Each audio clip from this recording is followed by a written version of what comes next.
All right, taking you live now to Papua New Guinea, where my colleague Kieran Gilbert is speaking with Minister for Pacific Island Affairs and Defence Industry, Pat Conroy. Tom Connell, thank you. Minister, thank you for your time. Let's start with the commitment Australia's making to the Parliament here to mark 50 years of independence. How much is that going to cost? Well, we'll be working through the costs as we do the detailed design, but we can't think of any more fitting 50th anniversary present than adding a ministerial wing to the Papua New Guinean Parliament.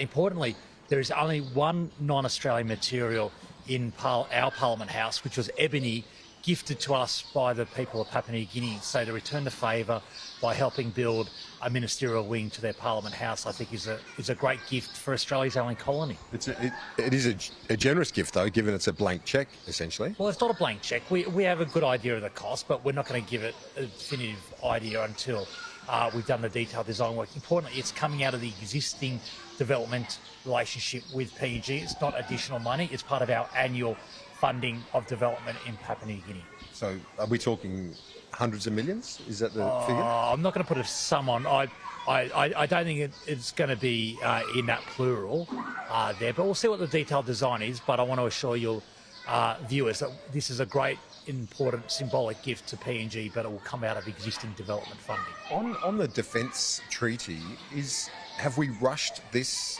announcement, given it looks like it might fall over? Oh, not at all. This is about respecting the processes of both countries and the sovereignty of both countries. As the PM said this morning, the PNG, unfortunately, their cabinet, that was due to consider it yesterday, didn't have quorum because so many ministers had gone back to their home provinces to celebrate Independence Day.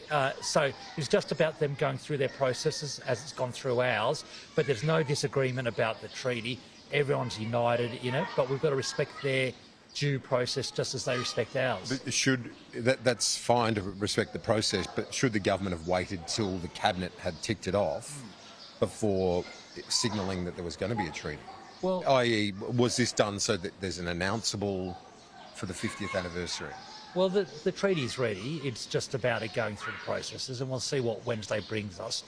I'm confident that we'll be in a position to sign it tomorrow, but we'll just see what happens. It's important that we respect the processes of the Papua New Guinean government, but this is a seminal treaty that will really transform our relationship and lift our defence relationship to a treaty level with PNG. So in terms of how significant that is it ANZUS level, like we have with the United States? Well, I'm not going to give away the details until it's released. That's not my role, that's the Prime Minister's role. But I can assure your viewers it is incredibly significant. I think some people have underestimated the significance of it, and people will be pleasantly surprised when it's signed. Are you worried that there might be a third party working with some of the PNG cabinet ministers to try and knock it over? Because we saw that happen in Vanuatu recently and that security deal fell over. Are you worried that there might be another nation, i.e. China, lobbying some of the members of cabinet here? Oh, not at all. This is just a question of logistics, getting sufficient PNG ministers in a room to agree. PM Marape is using alternate means to go through the processes as a modern government does.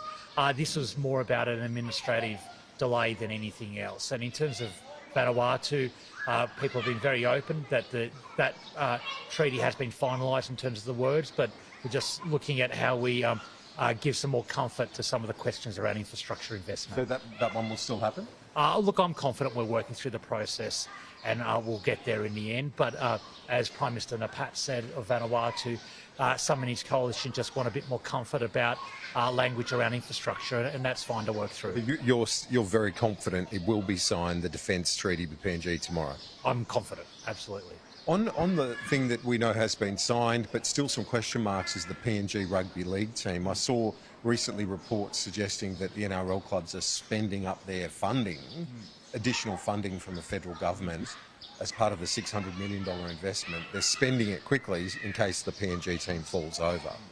Are you aware of that? And is there a risk that the PNG team would fall over? Well, I read that report and there's no basis for that concern. This is a transformational agreement between the government of PNG, Australia, and the Australian Rugby League Commission. It will transform our relationship. It will lead to greater economic development in PNG. It will bring the people of our two nations together, and it's all underpinned by a shared strategic understanding around traditional security partners. It's going full steam ahead. We announced the board. You can look forward to announcements about the team name and colours when the PNG government are ready to do that. So it's hitting all the major milestones, and I'm so excited. When we get this team into the comp in 2028, they're destined for success. We've got 10 to 15 million Papua New Guineans who are fanatical about rugby league. We're investing in the player pipeline that will make this club rival the Penrith Panthers in terms of their junior talent. So they're going to dominate on the field very early on, I suspect. And you believe that there's not a risk that the whole project would fall over? And if it did, would the NRL clubs that have spent the money, would they have to pay it back? Well, I don't think there is a risk because this approach is underpinned by the Australian Rugby League Commission, by the Government of Australia, the Government of PNG. The ARLC have learned from their previous expansions, particularly Redcliffe Dolphins. I met as recently as last week with Peter Vlandis and Andrew Abdo, and things are going full steam ahead. We're hitting the milestones, and I'm very confident that they'll enter the comp in 28. A significant day, 50 years of independence that they're celebrating today, and certainly it's been a full day of events. We appreciate you making the time to join us and speak to our viewers. Oh, anytime, and thank you, Sky News, for your coverage of what is a historic day, not just for PNG, but for Australia as well. Minister Pat Conroy, thank you. Tom Connell from Port Moresby, a very warm Port Moresby. It's back to you.